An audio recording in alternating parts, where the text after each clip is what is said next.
This morning we're going to talk about a line from the workbook, kindness created me kind.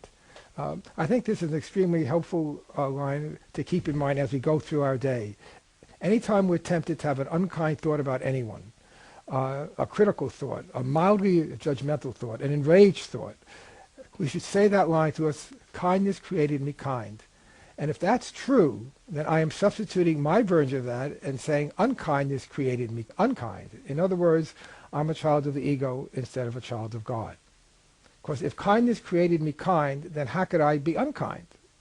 How could I be unkind in my thoughts? How could I be unkind in my words? How could I be unkind in my deeds?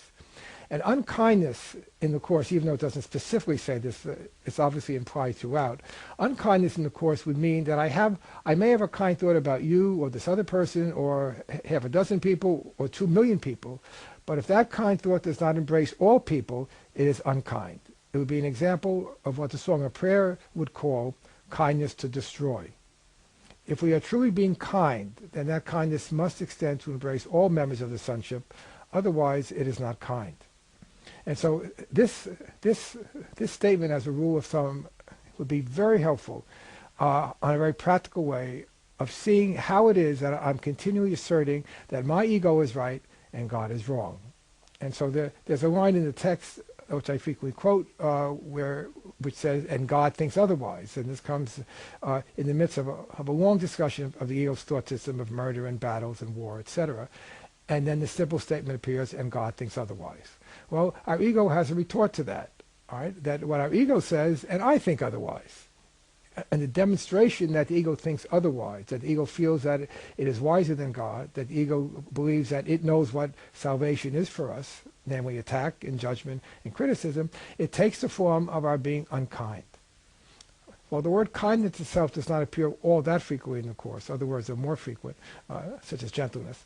Nonetheless, kindness is an inherent part of any right-minded behavior or right-minded response. It's inherent in being forgiving. It's inherent in choosing a miracle. It's inherent in choosing vision over judgment. There's a line in the text that says, "Vision or judgment are your choices, but never both of these." In other words, it's always one or the other. We either see through Christ's vision, which sees all people as the same without exception, or we see through the ego's judgment, which sees everyone as different. And our experiences always act to differentiate among different members of the sonship. And if we could prove through our judgments and our criticisms and our unkind thoughts and unkind words and unkind deeds, if we think of that and we look through those eyes, then we would realize that we are saying the ego's thought system of separation is true, and God's perfect oneness is a lie, and right-minded thinking, which is the reflection of that oneness within the illusion, that's a lie as well. So this helps us look at every single thought we have throughout the day and realize, is this really what I want to make true? Is it really the case that I want to prove that my ego is right and God is wrong? That I'm a child of separation, I'm a child of sin, guilt and fear, attack, judgment, pain, suffering, and death? Or am I a child of love who's learning the daily lessons of forgiveness that will return me home? So if we can continue to say to ourselves, kindness created me kind, and if I'm acting in an unkind way, I am denying the reality of God. And then the question to ask ourselves, is this really what I want? This is a question that we need to ask over and over again. And if we don't ask that question of ourselves throughout the course of the day, it is only because we do not want to return home and we want to prove that God is wrong and we are right. Most students of the Course are familiar with the line that Jesus asks, "Do you prefer that you be right or happy?" To be right means to justify our unkindness.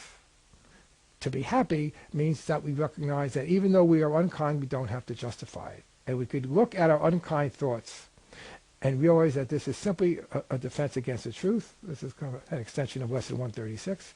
That kindness is a defense against the truth. And why would I want to be a child of an illusion when I can be a child of truth and return home?